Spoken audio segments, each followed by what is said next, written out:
For thousands of years, every morning and evening, Jewish people have prayed these well-known words as a way of expressing their devotion to God. They're called the Shema.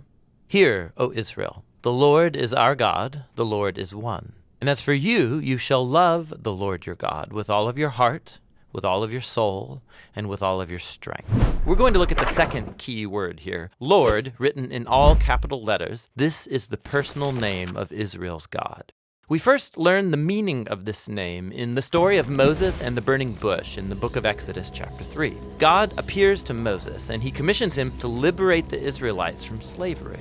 And so Moses wonders, what if people ask the name of the God who has sent me? And so God responds, tell them, Yhwh has sent me to you. Now, that Hebrew word Yhwh means I will be. In other words, God's name means that he is the one who is and who will be. God's existence doesn't depend on anyone or anything else. This God simply is. But it will sound kind of strange for Moses to go say to the Israelites, I will be has sent me to you. Only God can say, I will be. So in the next sentence, God tells Moses the version he should say aloud, Yahweh, the God of our ancestors, he has sent me to you. Now, that word Yahweh is the ancient Hebrew form of the verb he will be. And this is the personal name of the God of Israel. It appears over 6,500 times in the Old Testament. Now, here's what's interesting. Over the centuries, Israelites wanted to honor the sacred nature of this divine name. So, as they read the Hebrew Bible aloud and they came to this name, they stopped saying Yahweh and instead started saying the Hebrew word for Lord, which is Adonai.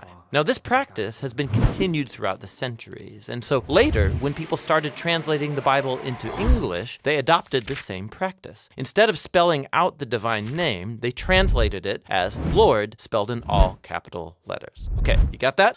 Good, because there's more.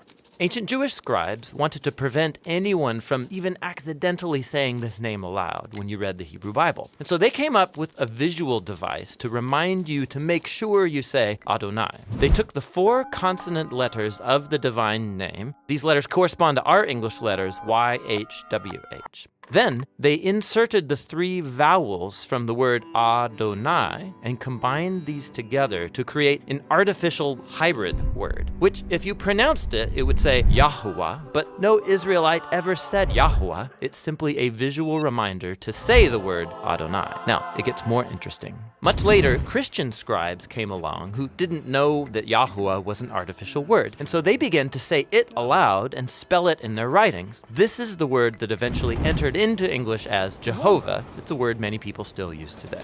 But the main thing is, the word Lord in all capital letters is an indication of the divine name. Don't confuse it with the word Lord in your English translations that's not in all capital letters. That is the actual Hebrew word Adon, which just means Lord or master. This word can refer to people like kings or the master of a servant, even a shepherd over his sheep. And sometimes biblical authors will use this word to refer to God, like in the phrases, the Lord of all the earth or the Lord of lords. But behind all of these words, Jehovah, Lord, Adonai, stands the original divine name of the God of Israel. It refers to the one who was, who is, and who forever will be.